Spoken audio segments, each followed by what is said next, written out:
Everybody say hello to Senator Jeremy Ring. Hello, sir. Hello, Jeremy. Democrat from Parkland, member of the state senate, very important for economic development in our state. Active, you should read a book. I read your book, We Were Yahoo. It talks about getting a job.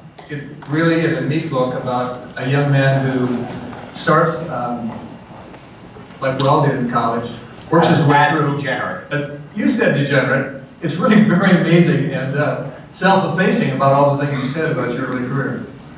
You know, I thought we might run against each other, so I memorized all that stuff. We got it all out. We put it out there. If that's the worst I can get attacked on, I'll take it.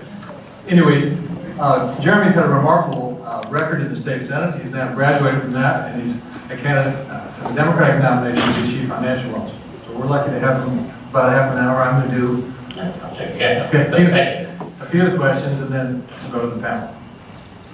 So you're going to be the chief financial officer, the first Democrat in the cabinet since Alex Sink was chief financial officer.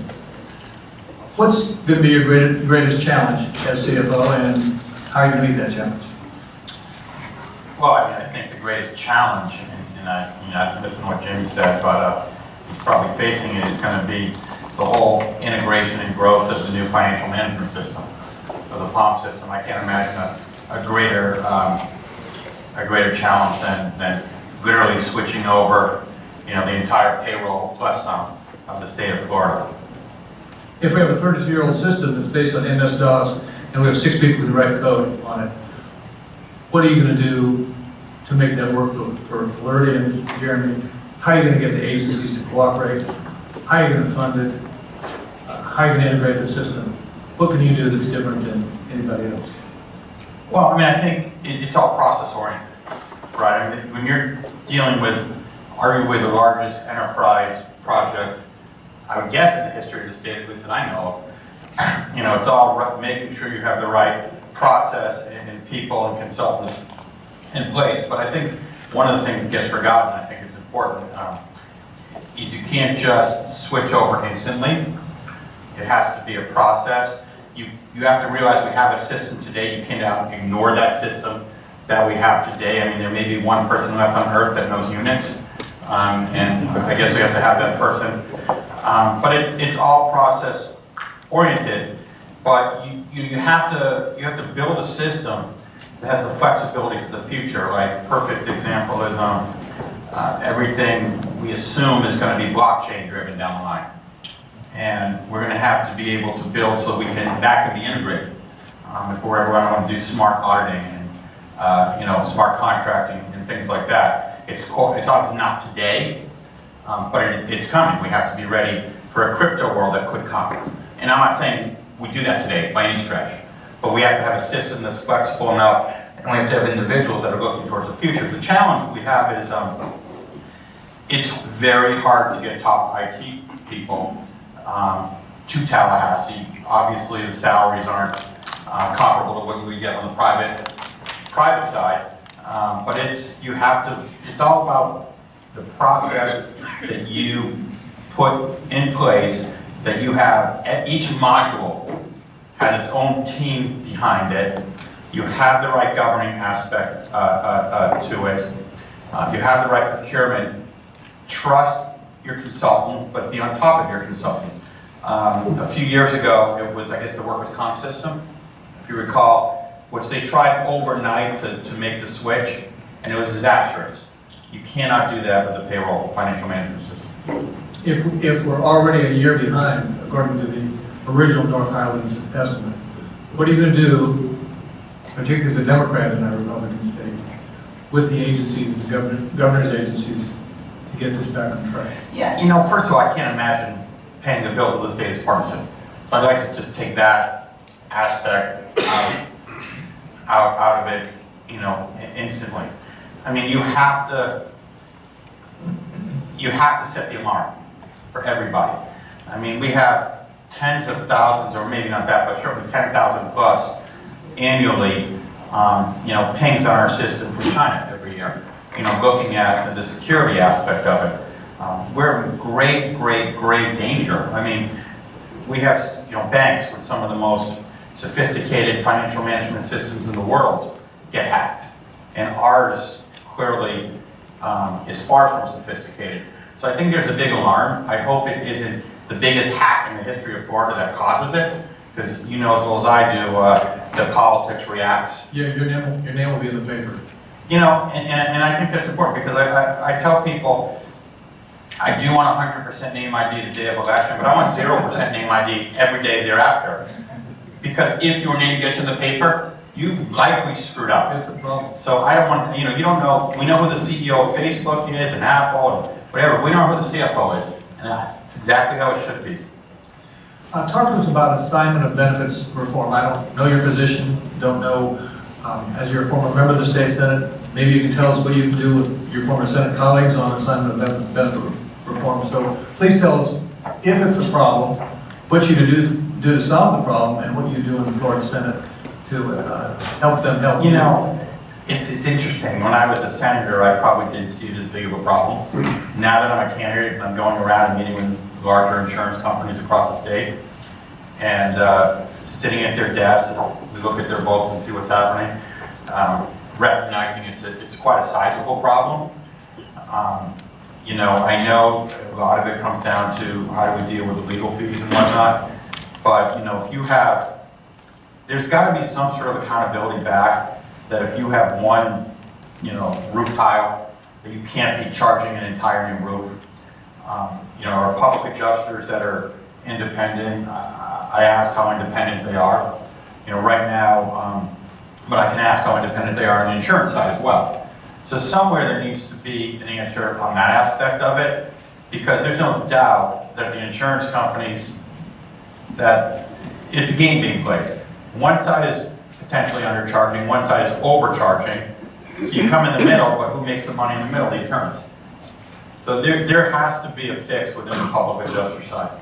Because right now there is, anyone who stands before you and says there's not fraud, is, I don't know if they're being disingenuous, they just don't understand the issue, and they've never really sat down with the insurers the way I've had to the last 12 months and understand how legitimate an issue is. The reforms that have been proposed are mostly on the legal fee, legal assignment, and legal procurement side. Are you proposing a different way to solve ABN as different than the bill that was filed last year and the year before? The problem with the legal fee side is the courts, constantly, at least on the workers' comp side, we know where they stand today. Maybe there'll be a new court next year, and we'll see. So that gets challenged and traditionally overturned. Not to say that it's not a solution, but the courts have demonstrated they're not going to go with that bill. I think it comes down to the independence of the public adjuster. I think a lot of that comes down to that side of it. I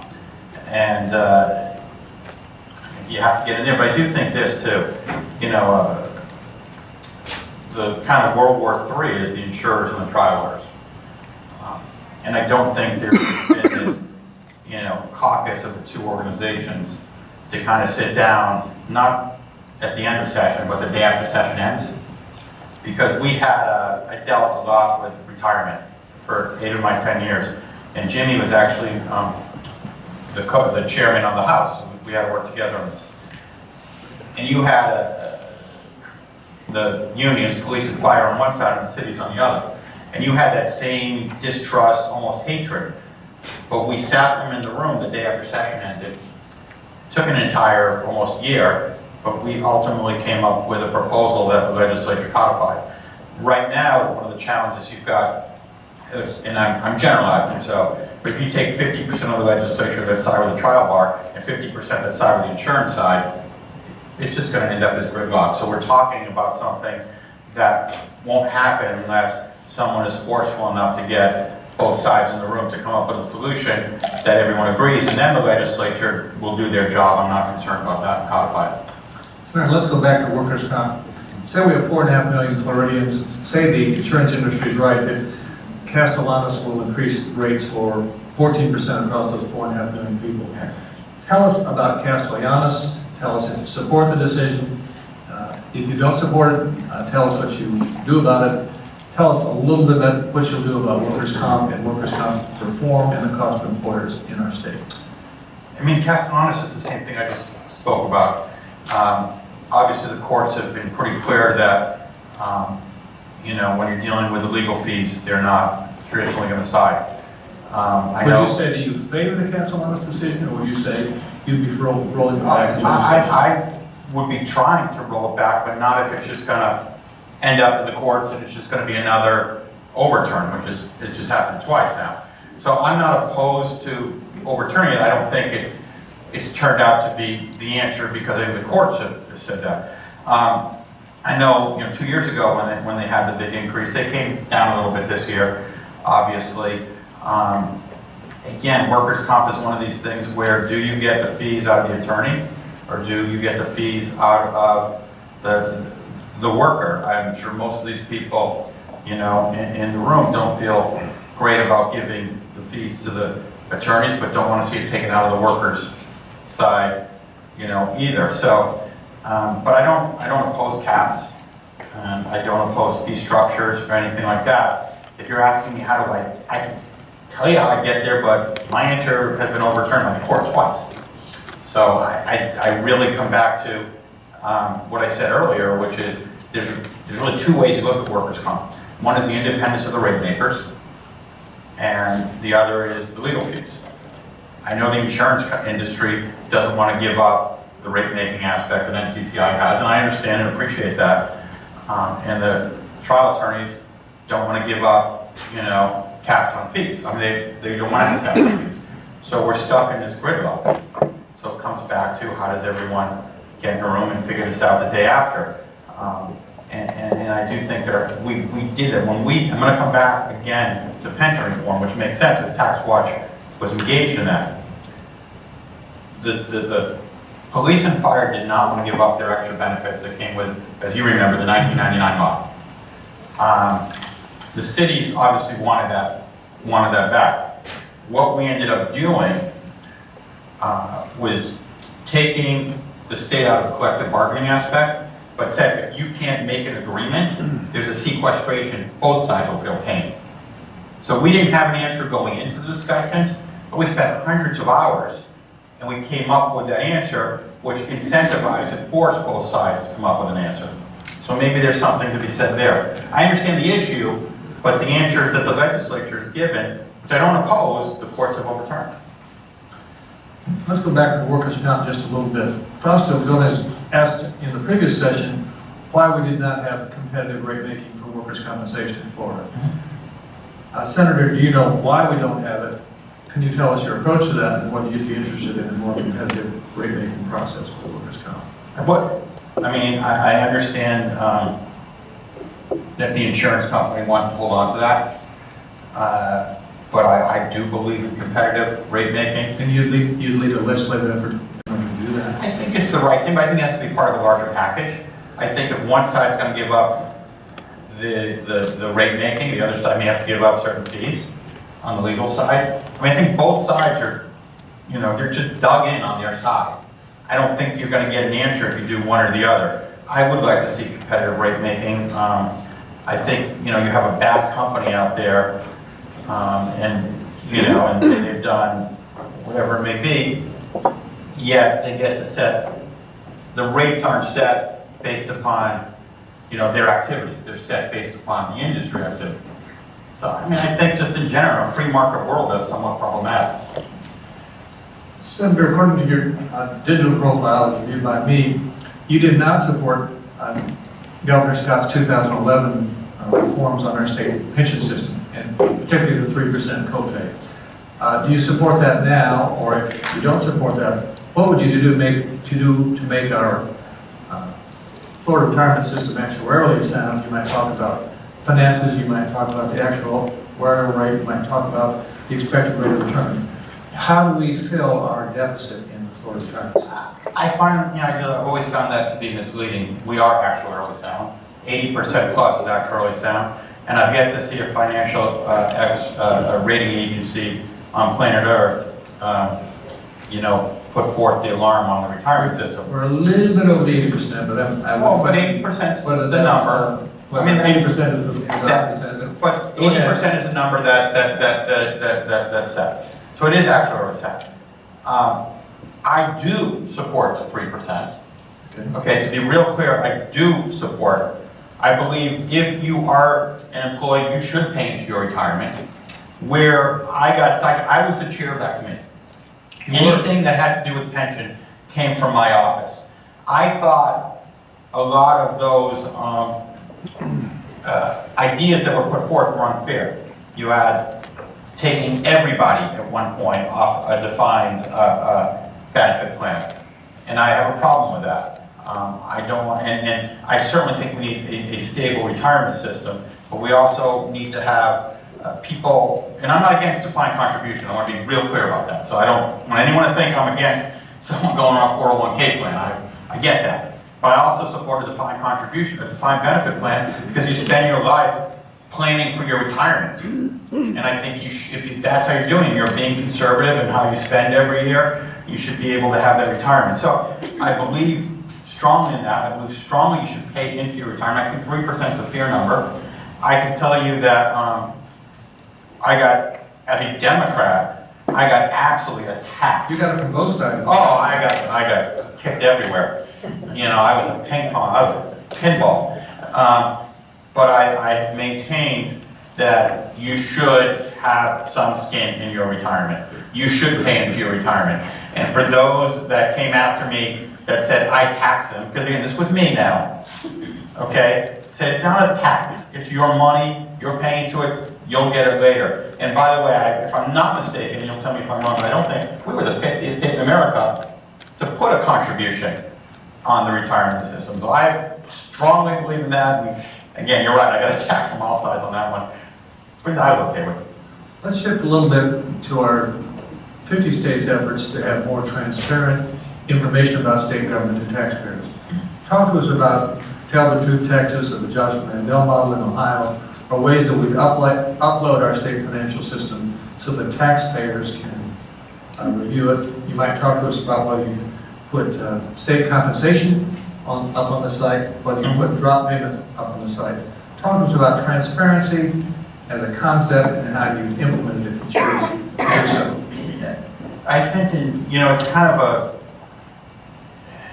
it's hard. I mean, transparency is, you want to have it, but it is somewhat hollow in the sense that you can have transparency, and we should, and I'm all for, that's a lot of the new POM systems and things like that. Those modules should be built in. But we talk about that up here as politicians, it's so important. I'd like to know, when we did a transparency website, how many people actually use them. You know, you have some gadflies across the state that use them, but, you know, it's probably, you know, just a few. You know, somewhere between one and a little more than one that actually use these transparency. So I support transparency. I think the modules need to be built in the new POM system, but I don't believe for a second that the citizens of the state who deserve transparency use these sorts of websites, and we've proven that over and over again. We spend a lot of money on transparency websites. I did that for my committee. We spent $6 million one year for a transparency website for state contracts. So of course I support it, but I also don't want anyone to think that all of a sudden that the citizens of the state are going to be all over these websites and or our financial management system, and they're going to be reviewing it and trying to find gotchas, because they just don't. Would you put individual compensation? Would you put drop payments? Would you put vendor payments? I don't know. I mean, I don't know if I'd put individual compensation. I'd probably be more likely on vendor payments, for sure. But I certainly don't feel the need to believe every state employee should be under a certain transparency. I would want to hold on to them. These are hardworking people. I certainly don't think they should be under the same rules and regulations that we are as elected officials. So I'd have to think through that. Would you take the 2,000 people who are in the senior executive management system, 2,000 exempt employees, and would you put university professors in positions? That I would. But there's a difference between them and the bus driver. So yes, the answer to that question is certainly I would. CFO Petronas' office announced this morning that they're going to look into our state corporate income tax and come up with a plan, perhaps for the rollout of our state corporate income tax, which is now 46 years old. That's brand new information. Do you read that information and do you have a response? I haven't read it. It was just this morning we were driving up. So no, I haven't read it. But I'd like to look at it. I do think it should be, something that's absolutely addressed. So but no, I haven't seen what his office did. If you appoint the executive director of the State Board of Administration, you know that our state actuarial system sets pensions based on earnings of 6.50, and our earnings have been sub 5% for the last decade. Would you do anything to change either the statutory instructions to the SBA or the appointment of the executive management to change the way we calculate our deficit in the state retirement system? Yeah, I mean, I think we'd have to look at that 10-year history, but I do think this, which when I think about the retirement system, here's what I worry about and the governance of it. I think as much as I have tremendous respect and regard for the people that run our retirement system today and are doing a great job, I think they have too much authority. I think the Board of Trustees for the retirement system, especially the governor, has 1,000 things on his or her mind. I think there does need to be some sort of, and don't call this more government, it's more governance, $150 billion plus pension fund requires some sort of governing committee and some sort of full-time governing committee in between the executive director and the trustees at the top. So I do believe we have given as a state, this is not exactly, the trustees don't spend a lot of time on the retirement system, okay? It is, I can make a case, you can maybe make another case, but I'll make a case it's the most important asset in the state. And I don't think the governance supports that at all. And I've been saying that for years and years and years. We can't have an executive director, even one who I have tremendous confidence in today, who essentially reports to a board that barely meets on those issues. That's not the way real world works. Who has a question for Senator Jeremy Green?